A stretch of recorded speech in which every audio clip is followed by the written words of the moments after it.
does it go, like by how you lean and shit? Yeah, the input forward and the input backward. Huh. So like if I give it a little juice, it accelerates. If I push back, it brakes. Hey. Not safe, really. Yeah, you as well.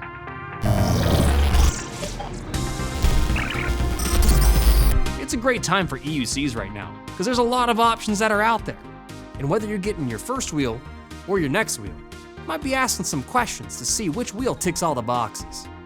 For you, you might be thinking, I want something lightweight that I can just toss in the back of my car. Yet I want it to have enough torque and power to where I can just rip the streets. It might also be about maneuverability, finding those openings while you're out cruising around. If this sounds like you, I got something to show you. The Leaperkin Veteran Patton-S. And this little monster of a wheel's got a lot going on. These are my first 150 miles riding the wheel, and I want to share with you my thoughts and impressions on it. With that being said, let's get into this Patton-S. There's a lot to talk about.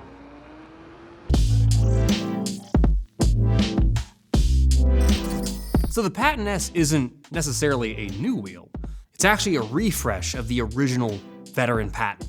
And from what I can tell, the differences between the two is the Patton-S features smart BMS, it has Samsung 50S battery packs, it has a magnesium body, which cuts down the weight. The Patton-S now is 80.5 pounds, as opposed to the original Patton's 89.3 pounds. It features progressive springs over the linear springs, and it has 20 amp rapid charging, as opposed to the original Patton's 15 amp rapid charging.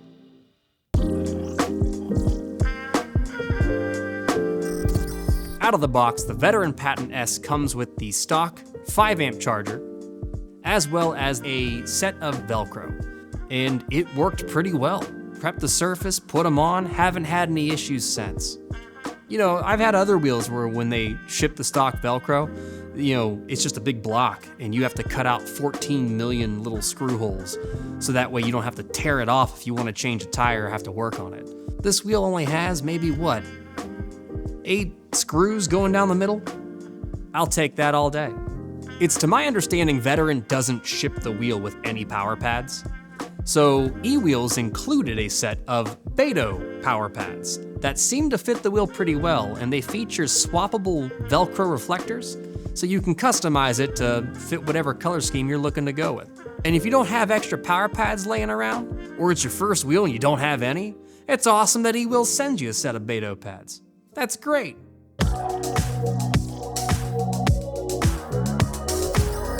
I literally just took this thing right out of the box. Wow. The acceleration on this thing is wild. It's been pretty awesome. This is a torquey wheel. I gotta say, the Patton-S's acceleration is wild. This thing just wants to take off. I mean, you give it input, this thing goes. It takes off like a bat out of hell. My first mile with this wheel, I took it to 40 miles an hour, no problem.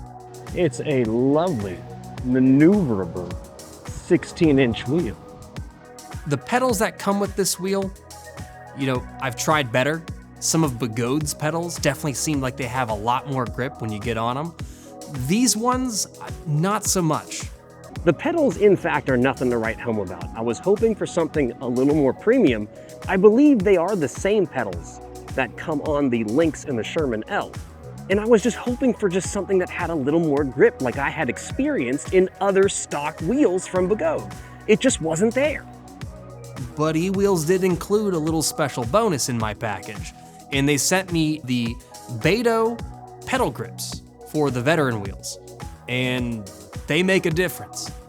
The second I put those on, I felt like everything that was missing from these stock pedals was instantly corrected. When I was initially giving the Patton input, you know, I could feel my feet didn't really have too sure of a grip, so it was mainly me thinking about what shoes do I want to wear while I'm riding so that I could have that extra bit of grip. Once I put those Beto pedal grips onto this wheel, when you get on it, your feet are planted. It's great. So Ewheels, thank you for sending those. They've been great, and I'm probably gonna put them on my Sherman-L.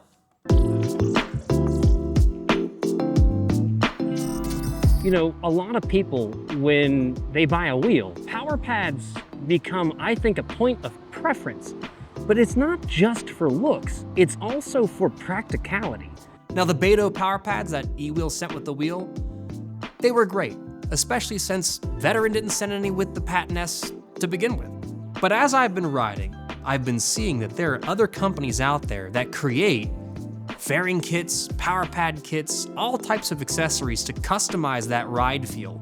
The wheel is responding to your body, and the first point of contact is gonna be your feet, your shins, your calves, pretty much everything knees down. You know, one company I wanna highlight, because I've come to love them since I've started riding, is a company called Grizzla. So I got in contact with them just as they launched their Patton-S full kit. It features bumpers to protect the bottom of the wheel, rear bumpers to expand just a little more real estate to put your power pads, a seat where you can lift it up and still access the trolley handle, and their Grizzla flow pads. Plus, I also like the website where you can customize the color and you can kind of see it in real time. That to me is pretty awesome. I don't know what Grizzla's doing to their seats, but this thing is so comfortable. You know, I've tried other seats, they were really hard, but they were good. They were better than just sitting on the body.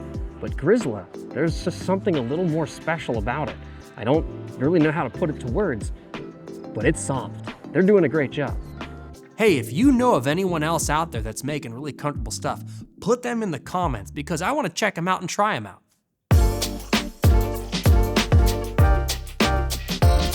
I mean, there's so many good things to say about the Patton-S.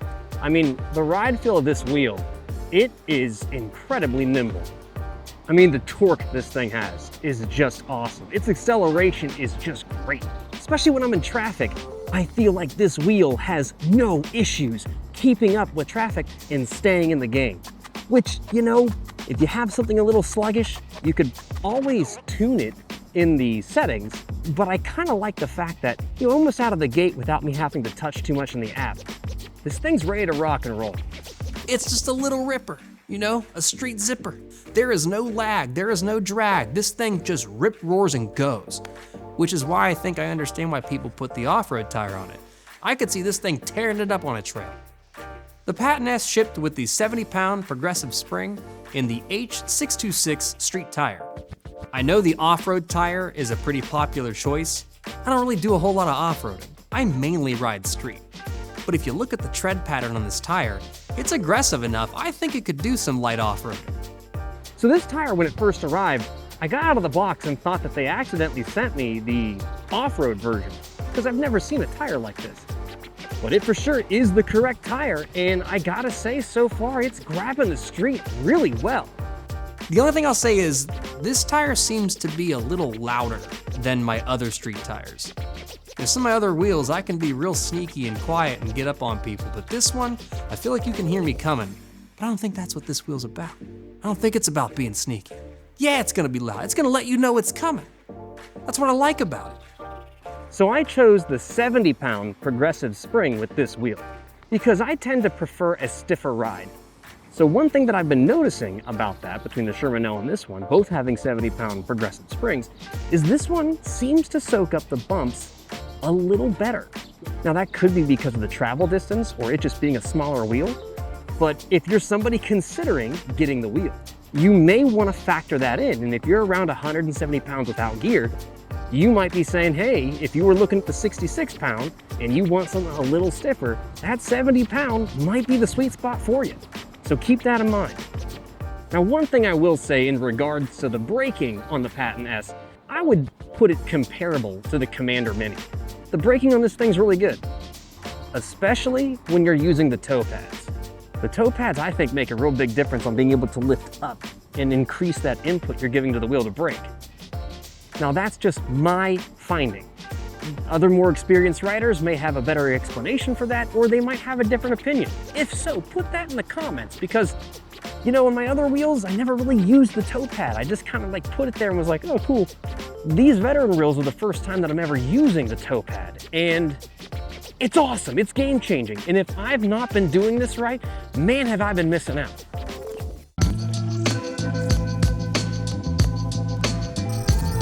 So I've done about 10 miles and I still have full bars. Haven't checked the percentages on the app, but I have full bars and 10 miles in the city. That's city miles on a battery. Don't know how that actually equates, but I'm willing to bet it equates something. Now the battery does feature a 2,220 watt battery, as opposed to other wheels in its class, like the V14 or the Pagoda Extreme or the Commander Mini that have 2,400 watt hour batteries. So the range on this wheel, it's kind of been what I've expected. I haven't noticed too much of a difference between this and the Commander Mini. I mean, in a lot of ways, this kind of reminds me of the Commander Mini, but with the lubricant build quality. When I'd ride the Commander Mini, mixed riding, yeah, I'd get around 40 to 50 miles per full charge, taking it down to that 20% charge range. And I've been doing the same thing here with the Patton-S. And I feel like I'm riding this one a lot more aggressively than I have rode the Commander Mini. So I'm in those upper to mid 30s, 40s, just really seeing what this wheel can do. And that riding style there is where I'm noticing that 40 to 45 mile range to where I'm down around 20%. Now I never really take my wheels to 0%, but 20 is about where I say, okay, I think it's time to charge this wheel. And what I've noticed with the charging is, with the stock 5 amp charger, I want to say around 3 hours, and this battery is fully charged. Now there is 2 charging ports, and you can take 2 5 amp chargers to plug this wheel in, and what I've read is that if you do that, from 0 to full, you're just around over an hour. And you know, it does have the rapid charging capabilities, but I'll be honest, I don't know if I'm gonna carry 2 chargers, and I don't know if I'm gonna buy a special rapid charger for this wheel. You know, I'm fine with that estimated 3 hour-ish window to get from around 20 to 30% to full. You know, that's fine for me. I can stop somewhere, get something to eat, or just take a break, because if you're riding all day, eventually you need. And that might be something to ask yourself. If you're only gonna have that stock 5 amp charger, is that 3 hour window from around 20% to 100, is that enough for you? Or is it not gonna tick your box? For me, and for what this wheel is, that's fine. Because I'm not looking at it like it's a long range wheel. I wanna get out, rip some streets up, and have fun for the duration of its charged battery. Riding through the city at night is an amazing experience. It feels like something straight out of a video game, kind of like you're in Cyberpunk or something. That being said, I want to draw attention to the Patton-S's headlight. This thing is powerful. It's bright, and some folks have even said that it has a tendency to high beam other cars and other cyclists that are out in the road. Now I live out in the country and I'm not always around other riders or other cars, so I like how it lights up the entire area. I could see where when you're in the city, this thing's probably gonna high beam some people, and you might wanna be cautious of that. I'll also say, depending on how you have the angle of your wheel, whether you're in a hard mode or medium or a soft mode, that will affect when you're riding forward, how your headlight is gonna angle once you're going in that speed that you're comfortable going. So factor that in. I do like how this headlight is adjustable pretty simply just by turning it. I've had a few wheels where the headlight, it wasn't that easy. You had to maybe unbolt something and kind of change it with some tools on the fly, which, hey, I get it, that's not a bad thing, but I do love something where to be able to manipulate it is a lot simpler. The brake lights on this thing, they're great. They're very visible. And they also function as turn signals. So as you're turning right and left, it's gonna indicate to anyone riding behind you which way you're going. Though I'm still a big fan of hand signals. I feel like that's a little more useful, especially with the Patton being short. I don't think anyone's looking down towards your ankles. I think they're all gonna be looking straight at your back if you're in a group ride. So hand signals always, but I love that these lights are very visible. And another reason why I love cruising the city is because you get moments like this, where it's just lit up like a Christmas tree. It truly is a fantastic experience, but if you are gonna do this, you need the right protective gear, as well as you should add a few lights to your kit, so that way you're just more visible as you ride.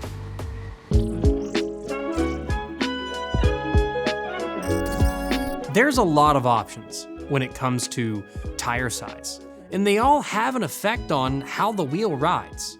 I think that's something also to kind of keep in mind. When you're riding around these more active environments, you need to make faster decisions.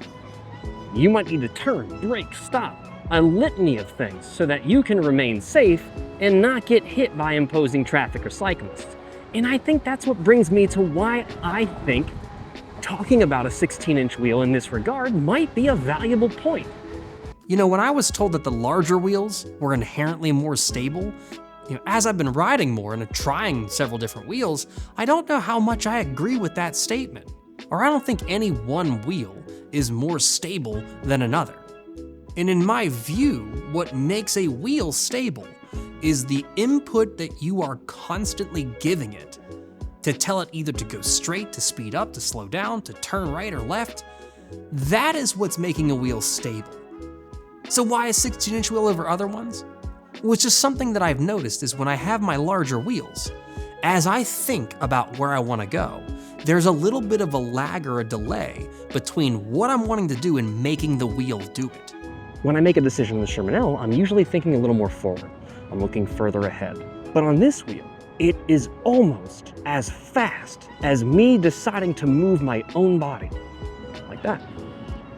To me, there's like a link between how fast your brain reacts and how quickly does that information transmit to the wheel.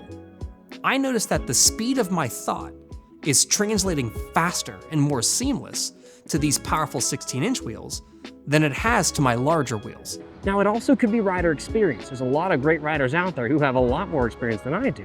I'm just noticing that there is a faster communication from brain to wheel when I'm riding something lighter like this 16-inch type wheel.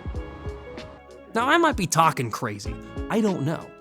If you out there have shared a similar experience, put that in the comments, because I'm curious to see if anyone else is lining up with what I'm describing.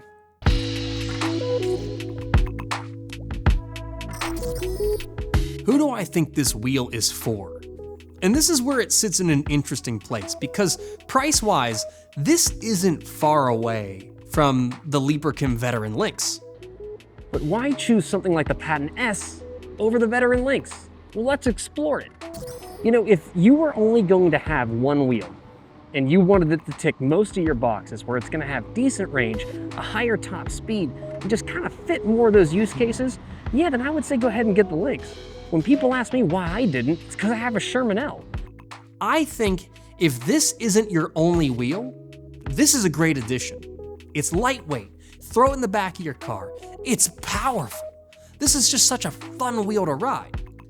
If it's your first wheel and you want to learn on it, I think it can be done. I learned on a Commander Mini. But if you're looking for something with more performance, this may be a wheel that you sort of outgrow. So hopefully, this video helped you out and gave you some insight into the Veteran Patton-S. This thing has been fun. If you get a chance to try one, try it. I've been having a blast on this thing. So thanks for watching and stopping by, and I hope to see you guys all out there sailing the concrete seas.